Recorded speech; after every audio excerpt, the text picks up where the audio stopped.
Ya, baik, selamat malam anak-anak sekalian. Di sini kita akan melihat salah satu materi ya, yaitu tentang produksi, distribusi, dan konsumsi. Nah, di sini kita akan secara sederhana untuk melihat bagaimana sih produksi, distribusi, dan konsumsi dalam kegiatan ekonomi. Nah, di materi kelas 5 SD ini akan dijelaskan secara singkat. Nah, yang pertama itu adalah karena ini tentang ekonomi, jadi memang mata pelajaran yang mencakup tentang materi tersebut adalah IPS. Nah, di sini penting loh untuk mengetahui produksi, distribusi, dan konsumsi, yaitu untuk bisa memahami gitu barang-barang di sekitar kita itu asalnya dari mana sih, bagaimana mengantarkannya, dan bagaimana pada akhirnya sampai di tangan kita dan kita gunakan. Nah, dan harapannya adalah setelah mempelajari materi ini kalian bisa menjadi lebih terampil gitu untuk melihat proses ekonomi yang terjadi. Mungkin contoh kecilnya adalah mungkin di sekitar kalian ada yang membuat dagangan gitu, misalkan membuat makanan untuk dijual, itu termasuk produksi. Kemudian mengantarkannya ke tempat orang lain atau pernah melihat kurir lah untuk mengantar makanan. Dan selanjutnya ketika sudah sampai di tangan pelanggan memakannya. Nah, itu adalah suatu proses ekonomi sederhana yang terjadi tetapi sangat vital di masyarakat. Oke, kita lihat untuk selanjutnya. Nah, di sini ada salah satu submateri.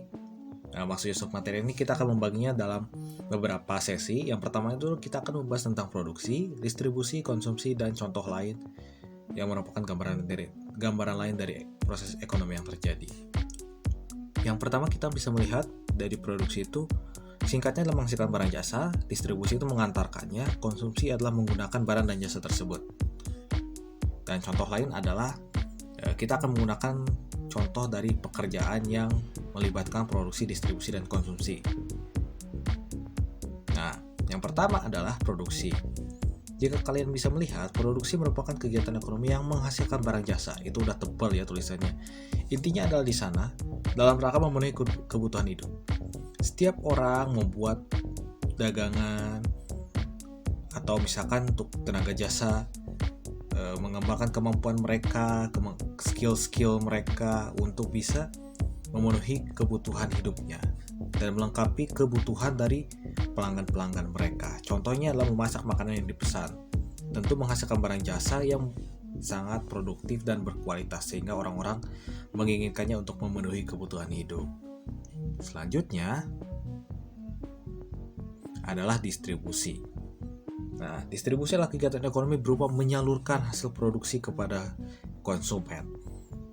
Tidak setiap kegiatan ekonomi atau tempat produksi ekonomi itu dekat dengan pelanggan. Pasti mereka butuh sesuatu untuk mengantarkannya langsung ke pelanggan. Contohnya adalah mengantarkan pesanan makanan. Tadi sebelumnya membuat makanan, kemudian pesanannya perlu diantar jika tempatnya cukup jauh. Apalagi penting ya di kondisi-kondisi seperti pandemi.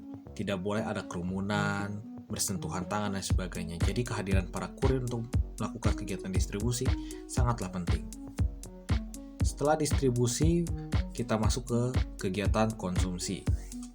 Konsumsi adalah kegiatan ekonomi yang menghabiskan atau menurunkan kualitas barang produksi untuk memenuhi kebutuhan hidup. Singkatnya seperti ini. Akan beda kualitas antara barang yang baru dibeli dengan barang bekas. Nah, barang bekas adalah barang atau jasa atau apapun hasil produksi yang kualitasnya sudah menurun atau sudah habis. Nah, itu yang bisa dikatakan sebagai hasil dari konsumsi itu sendiri. Nah, contohnya itu setelah pesanannya diantar, kita terima, kita memakan deh hasil produksi dari tempat makan yang memproduksi tersebut, misalkan rumah makan atau apapun, yaitu konsumsi. Jadi urutannya selalu dimulai dari produksi, distribusi, dan konsumsi. Bisa salah satu bagian menghilang? Bisa, tergantung jenis pekerjaannya seperti apa dan apakah di sana ada proses mengantarkan makanan atau tidak gitu. Nah, tapi setiap hal tentang kegiatan ekonomi tentu mengandung 3 hal tersebut. Oke, kita akan melihat contoh lain dari kegiatan produksi, distribusi, dan konsumsi. Contoh lain ya. Nah, kita bisa melihat contoh lainnya adalah depot isi ulang galon air minum ya. Mungkin di sekitar kalian mungkin pernah melihat kang galon disebutnya kalau di daerah Bapak ya, disebutnya kang galon yang membawa galon berisi air di kiri kanan di atas joknya itu dengan menggunakan motor saja. Ya, tetapi meskipun cukup dalam tanda petik berbahaya, tapi mereka bisa mengerjakannya dengan sangat baik. Oke, depot isi ulang galon air minum. Apa yang mereka produksi? Di sini yang diproduksinya adalah mengisi air minum pada galon. Nah, untuk membuat barang yang berkualitas yang memenuhi kebutuhan hidup pelanggannya, tentu harus air minumnya diisi dulu. Ini sebenarnya jasa ya, masuknya ke jasa, tetapi hasilnya itu berupa barang jadi, yaitu air. Meskipun airnya sudah disediakan misalkan dari PDAM dan sebagainya disebar ke depot isi ulang.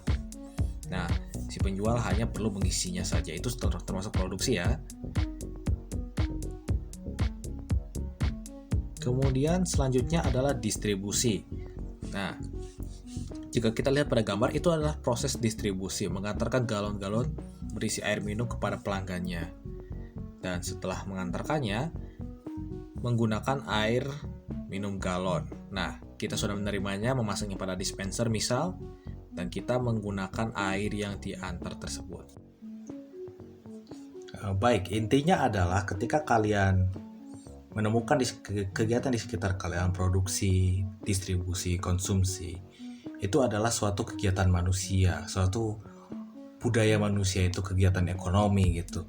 Jadi, hal yang bisa kalian pelajari adalah di sekitar kalian barang itu tidak tiba-tiba jadi. Misalkan kalian punya HP, itu tidak terjadi begitu saja.